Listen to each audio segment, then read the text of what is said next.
La brigade de recherche de gendarmerie de Fada-Ngourouma a présenté un colis contenant 330 bâtonnets de pétards dont la saisie a été faite le mardi 1er septembre 2020 sur l'axe Ouagadougou-Fada-Ngourouma.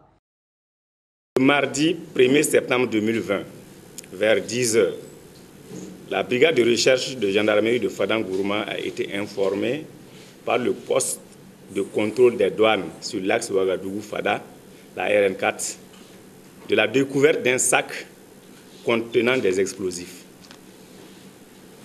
Compte tenu de la dangerosité de son contenu, le colis a été immédiatement débarqué et les passagers conduits promptement à la gendarmerie pour des investigations. Le procureur du Faso près du tribunal de grande instance de Fada-Ngourouma a été immédiatement informé. Une enquête a été ouverte pour découvrir leurs propriétaires et élucider les circonstances dans lesquelles ces artifices se sont retrouvés dans le car. Il s'agit d'un car de 70 places qui a... Il s'agit d'un car de transport dont l'identité n'a pas été communiquée et dont le propriétaire du dit colis illégal n'a pas été retrouvé. Il s'agit d'un car de 70 places qui a quitté Ouagadougou à 06 h et transportant 50 passagers. Pendant des heures, les investigations menées n'ont pas permis de retrouver le propriétaire du colis. Il fallait donc faire venir de Ouagadougou les bagagistes du jour et les responsables. Selon un expert du génie militaire invité pour la circonstance, la combinaison de certains matériaux à ces pétards pourrait engendrer d'énormes dégâts. Ce sont des explosifs de type secondaire qui peuvent aussi bien être militaires, commerciaux que fabriqués artisanalement. Voilà. Et chaque pétard pèse, comme on l'a dit plus tôt, 150 grammes. Et combiné avec d'autres éléments, bon, je souhaite ne pas rentrer trop dans les détails, pourrait causer d'énormes dégâts. Voilà. Tout en rassurant aux populations d'évacuer à leurs occupations, le commandant de la compagnie de gendarmerie de Fada-Ngourouma a interpellé les populations afin de dénoncer tout acte suspect. Aussi, par la même occasion, interpeller les sociétés de transport à plus de vigilance.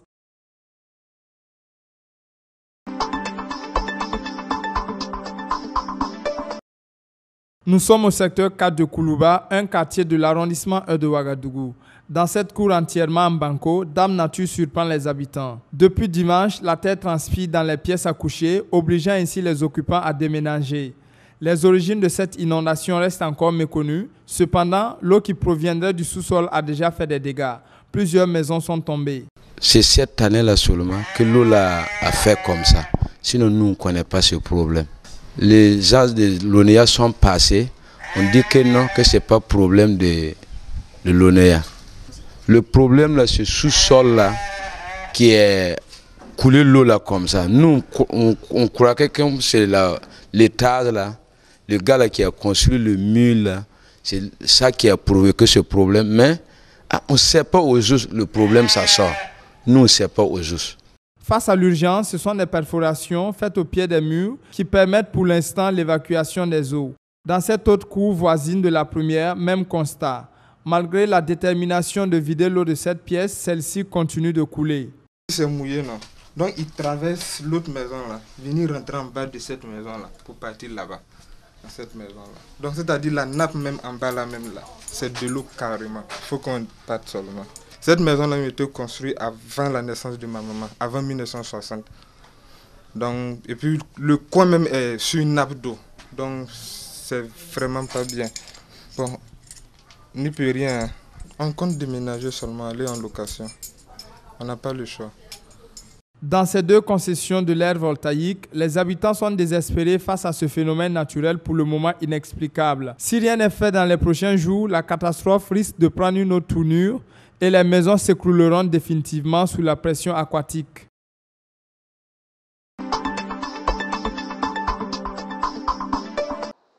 Candidat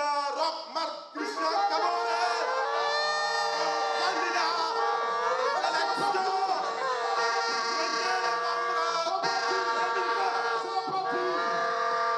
C'est par la remise d'un faillon et d'une attestation à son représentant que le président Roch Marc Christian Kaboré a été investi candidat à la présidentielle de novembre 2020 par le parti du Rassemblement patriotique pour l'intégrité RPI. Le choix du président Kaboré se justifie selon le président du RPI par le fait que le président du Faso incarne les valeurs du président Thomas Sankara.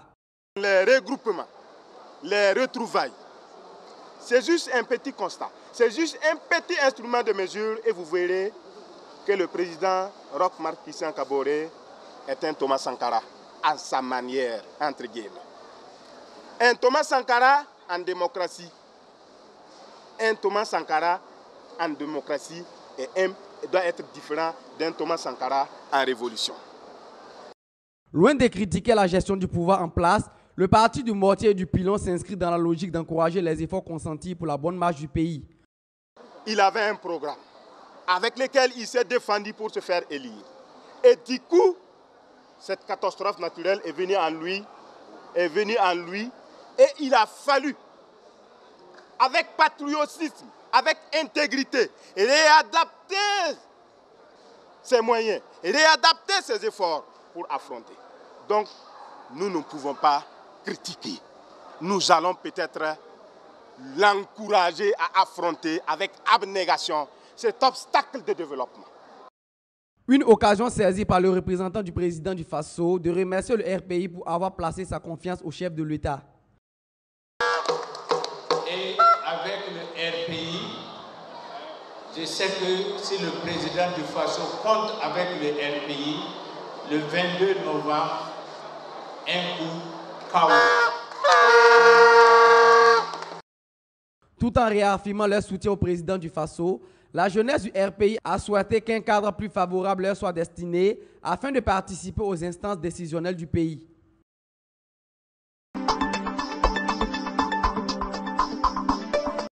Le Conseil de discipline du ministère de l'Éducation nationale, de l'alphabétisation et de la promotion des langues nationales, MENAPL, a cité Bassolma Bazié à comparaître devant le dit Conseil. Selon l'intéressé, le Conseil de discipline, programmé pour le 16 septembre 2020, a été revu à travers une autre citation à comparaître rectificatrice pour le jeudi 17 septembre 2020. Il est reproché à Bassolma Bazié, notamment un cas de refus, d'exécuter le volume horaire hebdomadaire. Le professeur certifié de sciences de la vie et de la terre au lycée Philippe Zenda Kaboré de Ouagadougou s'est prononcé sur cette comparution ce 9 septembre 2020. Sur sa page Facebook officielle, Bassolma Bazié dit ceci, je cite, « Mais au vu de l'attente probablement pénible que nous infligeons à nos braves hommes et femmes de médias qui sont à la recherche de l'information d'une part et d'autre part à tous ces doyens et doyennes, de par ce silence, nous venons par ces mots les rassurer que cette attitude n'est point une intention de servir de la négligence à leur endroit. Par la suite, le porte-parole des syndicats en lutte contre l'application de l'UITS sur les primes et indemnités des travailleurs de la fonction publique a poursuivi tout en disant qu'il serait impératif que des dispositions soient prises par qui de droit afin qu'une sonorisation et une diffusion en direct sans aucune entrave à la presse afin d'assurer pleinement le droit à l'information, à la vérité et à la justice pour tous et toutes sur l'ensemble du territoire national.